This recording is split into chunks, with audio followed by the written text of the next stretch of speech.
Welcome back, नमस्कार दोस्तों, स्वागत है आप सभी का एम्प्लॉय खबर चैनल के एक और नए वीडियो में। दोस्तों, जैसा कि आपको पता ही होगा कि 31 जुलाई 2024 को दिल्ली के जंतर मंतर पर ईपीएस 95 पेंशन धारक अपनी 4 सूत्री मांगों को लेकर एक बड़ा धरना प्रदर्शन आंदोलन करने जा रहे हैं, जो कि एनएसी राष्ट्रीय संघर्ष समिति national agitation committee commander Ashok Rawat ji की अध्यक्षता में यहाँ पर एनएसी समिति के बैनर तले ये आंदोलन होने जा रहा है। इसी को लेकर एनएसी राष्ट्रीय संघर्ष समिति कमांडर अशोक रावत जी ने प्रधानमंत्री, श्रम मंत्री, पुलिस विभाग आदि को यहाँ पर जो है एनएसी राष्ट्रीय संघर्ष समिति की ओर से जो आंदोलन यहाँ पर दिल्ली में होना है उसकी नोटिस भी यहाँ पर भेज दी है। जैसा कि आप प्रपत्र की कॉपी स्क्रीन पर देख पा रहे होंगे, इस प्रपत्र में लिखा है कि ईपीएस 95 पेंशनर्स की दयनीय व मरणासन्न अवस्था, बढ़ती हुई मृत्यु दर, एनएसी द्वारा पिछले 8 वर्षों में किए गए संघर्ष, माननीय सांसदगण, मंत्रीगण, सम मंत्री जी व प्रधानमंत्री जी के द्वारा आश्वासनों के बाद भी बजट में भी ईपीएस 95 पेंशन धारकों की पेंशन में कोई वृद्धि नहीं होने के कारण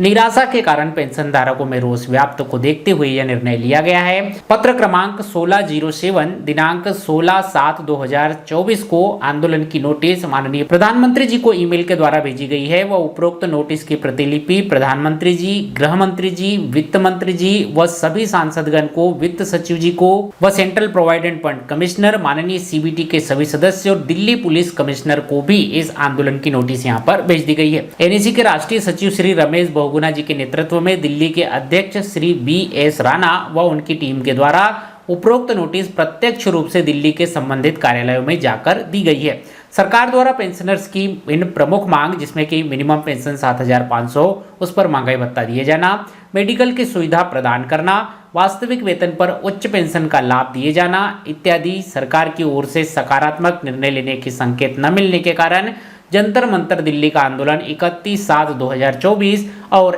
1/8/2024 को करने का निर्णय एनएसी राष्ट्रीय संघर्ष समिति की ओर से लिया गया है। और आगे एक और घोषणा की गई है कि उपरोक्त आंदोलन की नोटिस के अनुसार पेंशनर्स की मांगें यदि मंजूर नहीं की जाती है तो वृद्ध पेंशनर्स का ये आंदोलन 2 अगस्त 2024 से आगे भी जारी रह सकता है। यदि ईपीएस 95 पेंशन धारकों की मांगे मंजूर नहीं की जाती है तो इस आंदोलन को आगे भी कंटिन्यू करने की बात एनएसी राष्ट्रीय संघर्ष समिति एनएसी के कमांडर अशोक रावत जी की ओर से इस नोटिस में, इस प्रपत्र में लिखी गई है। तो यही एक लेटेस्ट अपडेट ईपीएस 95 पेंशन धारकों के लिए निकल कर आ रहा था कि उनका जो 31/7/2024 को दिल्ली के जंतर मंतर पर आंदोलन होना है एनएसी राष्ट्रीय संघर्ष समिति के बैनर तले, उसकी नोटिस यहाँ पर सभी महानुभावों को, प्रधानमंत्री, श्रम मंत्री, गृह मंत्री, पुलिस कार्यालय, सीबीटी के सदस्य आदि सभी को यहाँ पर भेज दी गई है। और इस आंदोलन को यदि ईपीएस 95 पेंशन धारकों की मांगे मंजूर नहीं की जाती है तो 1 अगस्त, 2 अगस्त, इसके आगे और भी यहाँ पर जो है कंटिन्यू रखा जा सकता है।